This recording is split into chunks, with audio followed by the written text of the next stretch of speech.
Bonjour et bienvenue dans cette vidéo consacrée au rôle de Reporters sans frontières et la liberté de la presse au Cameroun suite à l'affaire Martinez-Zogo. Arnaud Froget, responsable du bureau investigation à Reporters sans frontières, RSF, a été reçu sur Equinox Télévision ce 22 avril 2023 pour parler de la mission de RSF et de son enquête sur l'affaire Martinez-Zogo. Arnaud Froget a expliqué que l'organisation travaille sur toutes les questions de la liberté de la presse et de la fiabilité de l'information. Sa mission principale est de contribuer à la manifestation de la vérité sur l'affaire Martinez, en poursuivant l'enquête aux côtés de confrères et de conseillers qui ont déjà travaillé sur cette affaire. RSF a également créé un desk investigation pour traiter les sujets complexes et sensibles qui nécessitent plus de ressources et de temps. Ce desk a pour mission de mener des enquêtes sur tous les sujets qui portent atteinte à l'exercice du journalisme. La contribution de RSF à l'affaire Martinez. La mission de RSF dans l'affaire Martinez est de contribuer à la manifestation de la vérité, en travaillant en profondeur et en révélant les faits. Les premières révélations de RSF sur cette affaire ne sont pas un coup dans l'eau et RSF continue de travailler dessus. L'organisation s'engage à poursuivre l'enquête jusqu'à ce que la vérité soit révélée et que les auteurs de cet acte odieux soient jugés et punis conformément à la loi. Si vous êtes nouveau sur notre chaîne News Actualité Afrique, n'oubliez pas de vous abonner si ce n'est pas encore fait, de commenter, d'aimer, et surtout de cliquer sur la cloche de notification pour ne pas manquer nos prochaines vidéos. La nécessité de la vérité, rencontre avec des personnalités et liberté de la presse au Cameroun. L'enquête en cours au Cameroun concernant l'assassinat des deux journalistes français a suscité des rumeurs pour discréditer l'enquête ainsi que ceux qui tentent d'enquêter. Ces actes ont un agenda précis qui n'est pas lié à la manifestation de la vérité. Dans cette optique, l'auteur de l'article a rencontré plusieurs personnalités depuis son arrivée au Cameroun, notamment Diane de Gaulle et le ministre de la Communication René-Manuel Sadi. La visite de courtoisie chez Diane de Gaulle visait à présenter les condoléances, mais également à comprendre sa position et son état d'esprit concernant la situation. Cette rencontre a permis de discuter de la liberté de la presse et de son importance dans une société démocratique. Rencontrer le ministre de la Communication était important puisqu'il est responsable des médias et qu'il était essentiel d'avoir une discussion sur la liberté de la presse au Cameroun, y compris dans cette affaire. Bien qu'il ne soit pas directement impliqué dans l'enquête, le gouvernement apporte son soutien pour aboutir à la manifestation de la vérité. Le ministre a réitéré l'engagement présidentiel à aller jusqu'au bout de cette enquête. Cependant, la liberté de la presse au Cameroun reste précaire, car les journalistes sont confrontés à des actes de censure, des arrestations arbitraires et des intimidations de la part des autorités.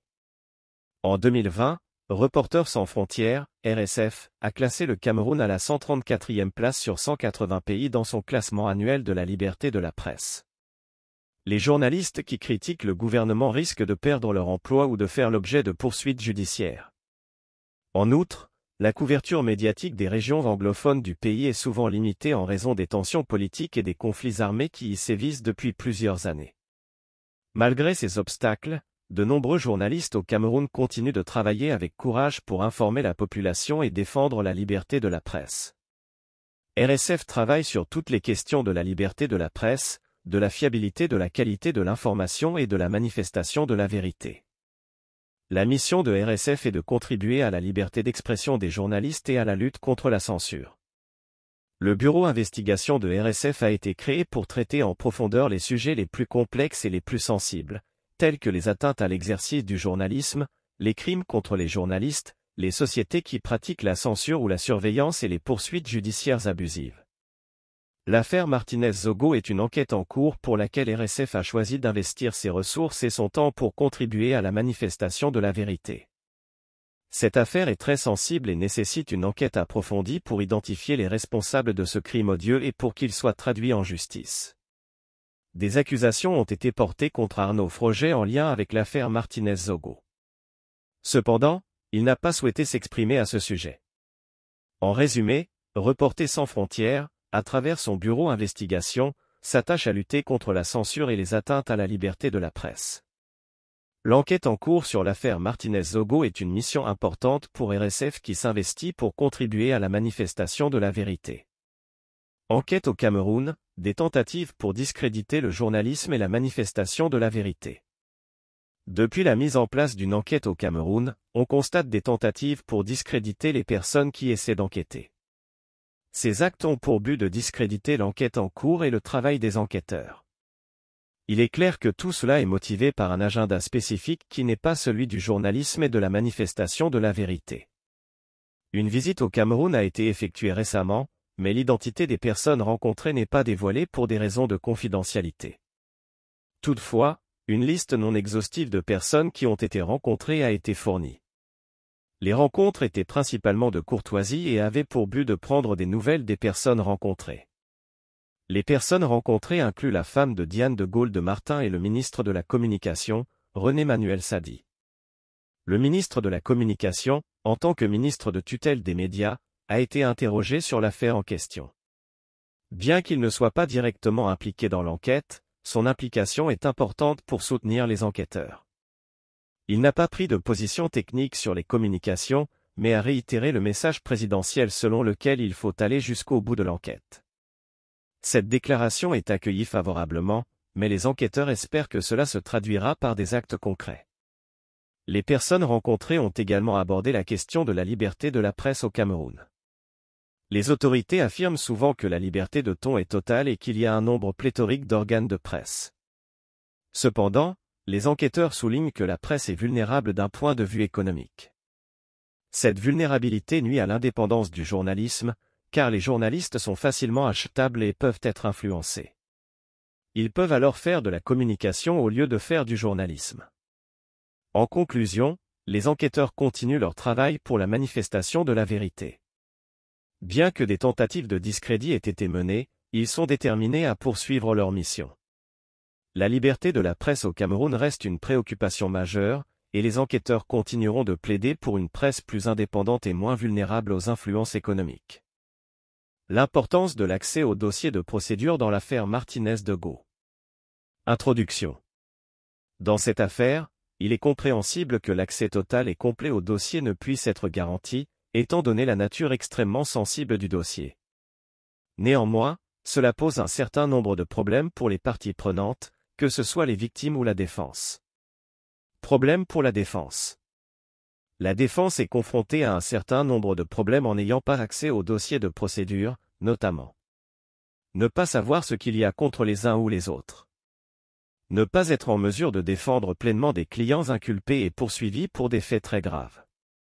Difficulté d'établir une stratégie lorsqu'on est à l'aveugle. Nature des responsabilités des uns et des autres. Dans cette affaire, M. Belinga apparaît dans l'enquête comme le commanditaire de l'opération qui a mené à la séance de torture de Martinez de Gaulle. Cette opération a pris la forme d'une opération de filature pendant 8 jours avec 3 équipes de la DAGRE et une vingtaine de personnels mobilisés pilotée par Justine Danoué. L'arrestation de Martinez de Gaulle a eu lieu lors d'une soirée le 17 janvier. Séance de torture et meurtre de Martinez de Gaulle. La séance de torture s'est achevée par le meurtre de Martinez de Gaulle dans des conditions exactes encore à déterminer. Les coups qui lui ont été portés ont entraîné des blessures qui ont conduit à sa mort. L'ordre de ces coups est encore à déterminer. Refus de l'impossibilité pour la défense d'avoir accès au dossier de procédure. Le refus de l'impossibilité pour la défense d'avoir accès au dossier de procédure pose également un certain nombre de problèmes.